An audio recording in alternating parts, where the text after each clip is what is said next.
রাজবাড়ির পাংশায় পরকীয়ার জেরে আব্রাহাম খান ওরফে আলিম নামের এক যুবককে ডেকে নিয়ে গলা কেটে হত্যার অভিযোগ উঠেছে। আমার বেটা তুরা শেষ করে দিলি রে বেটা রে। মঙ্গলবার ১৬ ডিসেম্বর সকাল ৭টার দিকে নারায়ণগঞ্জের ২৫০০ উপজেলার মাহমুদপুর ইউনিয়নের শ্রীনিবাস দি শাকিনস্ত চকের মধ্য থেকে মাথাবিহীন অবস্থায় আলিমের মরদেহ উদ্ধার করেছে ২৫০০ থানা পুলিশ। নিহত আলিম রাজবাড়ির পাংশা পৌরসভার ১ নং ওয়ার্ডের চর দুলভদিয়া ওয়াজেদ খানের ছেলে। জানা গেছে আলিম কাতার প্রবাসী। ৬ থেকে ৭ মাস আগে বাড়িতে আসেন। এর মধ্যে পাংশা পৌর শহরের পারনারায়ণপুর এলাকার প্রবাসী মোবারক মণ্ডলের স্ত্রী মরিয়ম আক্তারের সাথে পরকীয়ায় জড়িয়ে পড়েন। অভিযোগ রয়েছে কিছুদিন আগে ওই নারীর সাথে পরকীয়া করতে গিয়ে এলাকাবাসীর হাতে ধরা পড়েন। তারপর থেকে ওই নারীর বাবার বাড়ি নারায়ণগঞ্জে চলে যায়। ওর বাড়ি থেকে গেছে কাজের কথা বলে, বলছে আমার এক মামা কাজ দিবে, এটা চাকরি দেবে, সেইটা বলে চলে গেছে। ও ঢাকা নারায়ণগঞ্জ গেছে, বলছে যাওয়ার কথা ছিল অন্য জায়গায়, সাবার না কোথায় যেন যাওয়ার কথা ছিল। পরে নারায়ণগঞ্জ বলে ওর বন্ধু নিয়ে গেছে, ওইখানে নিয়ে যায় ওই বালুর চরে মারছে। আমার শোনা রে, বাড়ি থেকে গেছে ১৫ তারিখে সকালে, সোমবারের দিন। আরও আছে পুলিশ লাশ পাইছে ১৬ ডিসেম্বরের দিন। আর আমরা সংবাদ পাইছি আছে ১৭ তারিখে রাত ১০টায়।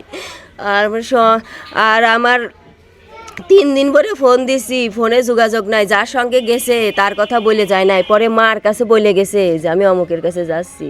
মৃত্যু আছে এটা বিটির সাথে সম্পর্ক ছিল রে, সে তাও ১ মাস হয়ে গেল রে।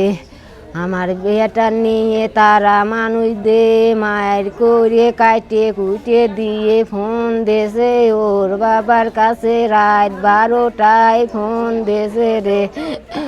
ওর বাবা সেমন যায়া নিয়ে আসে দেহে বেটার কাটে কুটে জখম করে আরো ২০,০০০ টাকা জরিমানা ধরছে রে। আমার সাথে প্রায় দেখায় দেয়, আমার দেওয়ার হয় তো আমি আবার বিকেলে হাঁটতাম তো দেখায় তো আমাকে কি রে তুই আমার বাড়ি যাস না, তুই এই দিক কী করিস? কয় ভাবি আমি পিকনিক করবো তো তাই আমি সদাই দিতে আইছি আপনার মার দোকানে। তাই কোন জায়গায় পিকনিক করবি? কয় ওই মুচিপাড়া তালতলা, ওই ওই যে মেয়েটার সাথে ওই ওই মুচিপাড়া তালতলা ওই রাস্তার সাথে ওই মেয়েটার শ্বশুর বাড়ি। তাই কিছুদিন নিতে নিতে পরে শুনলাম যে ওর সাথে ওর জ্ঞান জামাই আছে, পরে হচ্ছে মারেছে ওই পক্ষ থেকে মারা। এই যে ১ মাস হয়ে গেল, এই যে মায়ের খেয়ে তো মনে সুস্থ মুস্থ হয়েছে, ঢাকা চাকরি করা গেছিল। তো যাওয়ার কথা ঢাকা গেছে নারায়ণগঞ্জে, মানে যে নারায়ণগঞ্জে নিয়ে যাওয়ার মারাইছে। ওই মেয়ের ভাই হলো ঢাকা নারায়ণগঞ্জে থাকে এবং মেয়েও ওই জায়গায় গেছে। আমার ওই গ্রামের তো সবাই ওর খেদায় দিয়েছে। এই ছেলেটা যেরকম নিশ্চিহ্নভাবে খুন করা হয়েছে, আমি প্রশাসনের কাছে জোর দাবি করি যেন এর সুস্থ তদন্ত করে সুস্থ বিচার হয়। আলিমের পরিবারের অভিযোগ, পরকীয়ায় জড়িত ওই নারী পরিকল্পিতভাবে আলিমকে নারায়ণগঞ্জে ডেকে নিয়ে হত্যা করেছে। তারা এই হত্যাকাণ্ডের সঙ্গে জড়িতদের দ্রুত গ্রেফতার করে দৃষ্টান্তমূলক শাস্তির দাবি জানান। এই বিষয়ে পাংশা মডেল থানার ভারপ্রাপ্ত কর্মকর্তা ওসি মোহাম্মদ মইনুল ইসলাম বলেন, নারায়ণগঞ্জের ২৫০০ থানা পুলিশের মাধ্যমে আমরা ঘটনার খবর পেয়েছি। নিহতের পরিবারকে বিষয়টি জানানো হয়েছে। তারা মরদেহ আনতে নারায়ণগঞ্জে গেছেন। ২৫০০ থানার ভারপ্রাপ্ত কর্মকর্তা ওসি মোহাম্মদ আলাউদ্দিন বলেন, মঙ্গলবার সকালে মাথাবিহীন একটি মরদেহ উদ্ধার করা হয়। পরে বিকেলে পাশের একটি খাল থেকে নিহতের মাথা উদ্ধার করা হয়েছে। এই ঘটনায় নিহতের পরিবার অজ্ঞাতনামা আসামিদের বিরুদ্ধে মামলা করেছে।